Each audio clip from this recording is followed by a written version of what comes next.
आकाशवाणी गोरखपुर से प्रादेशिक समाचार।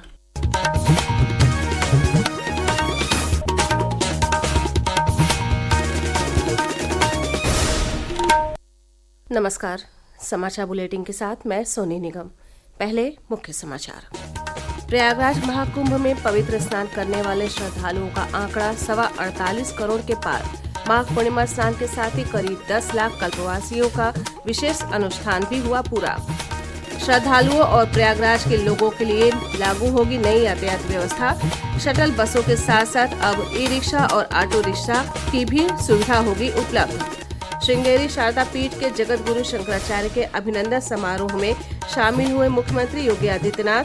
कहा, सनातन धर्म ही विश्व मानवता का धर्म है। और लखनऊ का चौधरी चरण सिंह अंतर्राष्ट्रीय हवाई अड्डा 1 मार्च से 15 जुलाई तक सुबह 10 बजे से शाम 6 बजे तक विमानों की आवाजाही के लिए रहेगा बंद। अब समाचार विस्तार से। प्रयागराज महाकुंभ में माघ पूर्णिमा के अवसर पर करीब 2 करोड़ से अधिक श्रद्धालुओं, संतों और कल्पवासियों ने संगम में कल पवित्र डुबकी लगाई। इस दौरान उन पर हेलीकॉप्टर से पुष्प वर्षा भी की गई। कल ही कल्पवास के विशेष अनुष्ठान का समापन भी हुआ। 13 जनवरी से शुरू हुए प्रयागराज महाकुंभ में कल रात तक पवित्र स्नान करने वाले श्रद्धालुओं की संख्या 48 करोड़ 29 लाख से अधिक पहुंच गई। महाकुंभ आए भाजपा के वरिष्ठ नेता और सांसद जगदम्बिका पाल ने कहा कि इस स्थान पर पहुंचने की प्रसन्नता को शब्दों में बयान नहीं किया जा सकता। यहाँ आने पे जो एक सुख की अनुभूति है उसकी शायद व्याख्या नहीं की जा सकती, उसको परिभाषित नहीं किया जा सकता। वो केवल संगम पे आके ही प्रयागराज में उस सुख की अनुभूति महसूस की जा सकती है।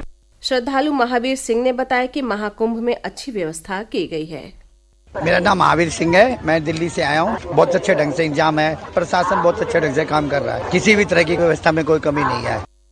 नॉर्वे के पूर्व जलवायु और पर्यावरण मंत्री एरिक सोलहेम ने कल महाकुंभ का दौरा किया। कांग्रेस सांसद दिग्विजय सिंह, भारतीय टेस्ट क्रिकेट टीम के पूर्व कप्तान अनिल कुंबले और फिल्म अभिनेता सुनील शेट्टी ने भी कल संगम में पवित्र स्नान किया।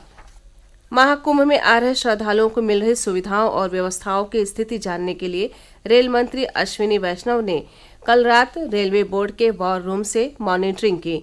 औचक निरीक्षण पर पहुंचे रेल मंत्री ने अधिकारियों को निर्देश दिया कि महाकुंभ आने वाले श्रद्धालुओं के लिए विशेष रेलगाड़ियों का संचालन किया जाए। रेलवे ने प्रयाग क्षेत्र के यात्रियों की सुविधा के लिए कल रात 9 बजे तक 258 रेलगाड़ियों का संचालन किया। इनके जरिए 14,70,000 से अधिक यात्रियों और श्रद्धालुओं ने यात्रा की।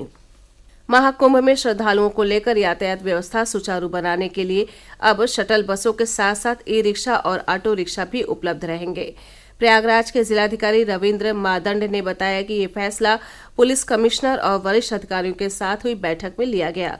प्रस्तुत है एक रिपोर्ट। महाकुंभ में नई व्यवस्था से श्रद्धालुओं के पास संगम तक पहुंचने के लिए अधिक सुविधाजनक विकल्प मौजूद होंगे और लोगों को अधिक पैदल नहीं चलना पड़ेगा। श्री मादंड ने बताया कि श्रद्धालुओं की सुविधा को ध्यान में रखते हुए अब पार्किंग स्थलों से संगम तक शटल बसों के साथ ई रिक्शा और ऑटो रिक्शा भी चलाए जाएंगे। ये वाहन जीटी जवाहर तक श्रद्धालुओं को सुगमता से पहुँचाएंगे। उन्होंने बताया कि आज से शहर में सभी कार्यालय और प्रतिष्ठान खुल जाएंगे। इसको देखते हुए ट्रैफिक व्यवस्था को सुगम बनाए रखने की योजना पर काम किया जा रहा है। सीबीएसई और आईसीएसई बोर्ड की 14 फरवरी से शुरू हो रही बोर्ड परीक्षाओं पर जिलाधिकारी ने बताया कि परीक्षार्थियों की सुविधा को ध्यान में रखते हुए प्रशासन ट्रैफिक व्यवस्था को विशेष रूप से मॉनिटर करेगा। एक दूसरा जो महत्वपूर्ण बिंदु है वो परीक्षाओं को लेकर है। 14 तारीख से सीबीएसई और आईसीएसई बोर्ड की परीक्षाएं शुरू हो रही हैं, तो उसमें छात्र और छात्राओं को परीक्षा केंद्रों तक पहुंचने में कोई दिक्कत ना हो, उसके लिए भी बहुत डिटेल में हमने प्लान तैयार किया है और लगातार पुलिस के हमारे सभी जो फील्ड स्टाफ है उनको भी हम लोग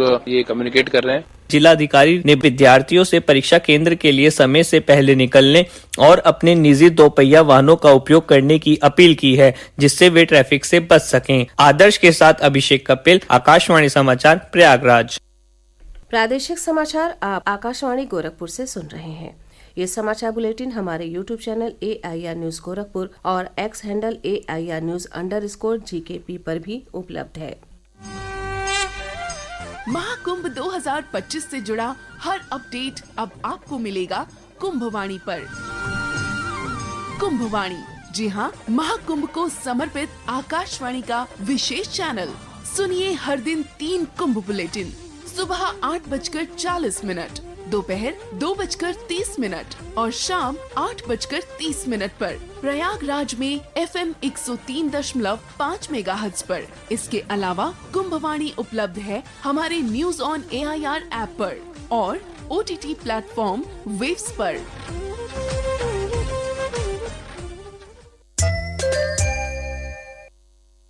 मुख्यमंत्री योगी आदित्यनाथ कल शाम गोरखपुर पहुंचे। उन्होंने गोरखनाथ मंदिर में श्रृंगेरी शारदा पीठ के जगत गुरु शंकराचार्य विधुशेखर भारती सन्निधानम के अभिनंदन समारोह में हिस्सा लिया। इस मौके पर मुख्यमंत्री ने कहा कि सनातन धर्म वास्तव में मानव धर्म है। सनातन धर्म ही विश्व मानवता का धर्म है।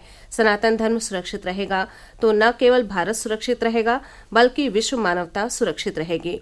वहीं अपने शंकर वचन में जगत गुरु शंकराचार्य ने कहा कि जब सनातन आस्था वाले सन्यासी मुख्यमंत्री बनते हैं तो ऐसा ही व्यापक परिवर्तन देखने को मिलता है जैसा योगी आदित्यनाथ जी के नेतृत्व में उत्तर प्रदेश में देखने को मिल रहा है। मुख्यमंत्री आज गोरखपुर में 102.71 करोड़ रुपए की विभिन्न विकास परियोजनाओं का लोकार्पण एवं शिलान्यास करेंगे। मुख्यमंत्री योगी आदित्यनाथ ने राष्ट्रीय लोकदल के पूर्व अध्यक्ष चौधरी अजीत सिंह की जयंती पर कल बागपत जिले में 351 करोड़ रुपए की 181 योजनाओं का लोकार्पण और शिलान्यास किया। कार्यक्रम में केंद्रीय राज्य मंत्री जयंत चौधरी भी उपस्थित रहे। केंद्रीय कपड़ा मंत्री गिरिराज सिंह ने कल ग्रेटर नोएडा में भारत टेक्स 2025 के दूसरे संस्करण का शुभारंभ किया।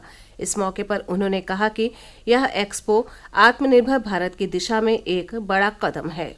मेरा सौभाग्य है कि नरेंद्र मोदी जी के नेतृत्व में पहली वर्षगांठ हम मना रहे हैं भारत टैक्स का, ट्रेड फेयर का। लेकिन ये दुनिया का सबसे बड़ा भारत टैक्स बन रहा है क्योंकि पिछले बार 3000 आए थे बाहर से विदेशी मेहमान खरीदार, आज 6000 के लगभग में आए हैं। ये बताता है कि दुनिया का सबसे बड़ा टेक्सटाइल का ट्रेड फेयर भारत टैक्स बन चुका है। इस हस्तशिल्प मेले का आयोजन 15 फरवरी तक India expo centre and mart में किया जा रहा है। लखनऊ के चौधरी चरण सिंह अंतर्राष्ट्रीय हवाई अड्डे को 1 मार्च से 15 जुलाई तक सुबह 10 से शाम 6 बजे तक विमानों की आवाजाही के लिए बंद रखा जाएगा। हवाई अड्डे के प्रबंधक ने बताया कि रनवे के रीकारपेंटिंग कार्य के चलते विमानों का परिचालन बंद रखा जाएगा। इस दौरान हवाई अड्डा प्रबंधन सेवाओं की निरंतरता सुनिश्चित करने और यात्रियों और एयरलाइनों की सुविधा के लिए एक व्यापक योजना को लागू करेगा। जानी मानी फिल्म अभिनेत्री दीपिका पादुकोण ने छात्रों से विफलता के डर की चिंता किए बिना अपनी ताकत पर ध्यान केंद्रित करने और अपनी कमजोरियां दूर करने का आग्रह किया। श्रीमती पादुकोण परीक्षा पे चर्चा 2025 के दूसरे भाग के दौरान कल छात्रों के साथ बातचीत कर रही थीं। उत्तराखंड में चल रहे 38वें राष्ट्रीय खेलों में 49 पदक जीतकर पदक तालिका में उत्तर प्रदेश 10वें स्थान पर पहुंच गया है। कल हुए जैवलिन थ्रो प्रतिस्पर्धा में प्रदेश के खिलाड़ी सचिन यादव ने 84.39 मीटर की थ्रो के साथ नया राष्ट्रीय खेल रिकॉर्ड बनाया। अयोध्या के श्री रामलला मंदिर के मुख्य पुजारी आचार्य सत्येंद्र दास को आज दोपहर 12 बजे जल समाधि दी जाएगी। लोग उनके पार्थिव शरीर का अयोध्या स्थित उनके आवास पर अंतिम दर्शन कर रहे हैं। कल लखनऊ स्थित PGI में उनका निधन हो गया था। अंत में मुख्य समाचार एक बार फिर। प्रयागराज महाकुंभ में पवित्र स्नान करने वाले श्रद्धालुओं का आंकड़ा 48 करोड़ के पार। माघ पूर्णिमा स्नान के साथ ही करीब 10 लाख कल्पवासियों का विशेष अनुष्ठान भी हुआ पूरा। श्रद्धालुओं और प्रयागराज के लोगों के लिए लागू होगी नई यातायात व्यवस्था। शटल बसों के साथ साथ अब ई-रिक्शा और ऑटो रिक्शा की भी सुविधा होगी उपलब्ध। श्रृंगेरी शारदा पीठ के जगत गुरु शंकराचार्य के अभिनंदन समारोह में शामिल हुए मुख्यमंत्री योगी आदित्यनाथ। कहा, सनातन धर्म ही विश्व मानवता का धर्म है। और लखनऊ का चौधरी चरण सिंह अंतर्राष्ट्रीय हवाई अड्डा 1 मार्च से 15 जुलाई तक सुबह 10 बजे से शाम 6 बजे तक विमानों की आवाजाही के लिए रहेगा बंद। इसी के साथ ये समाचार बुलेटिन समाप्त हुआ। नमस्कार।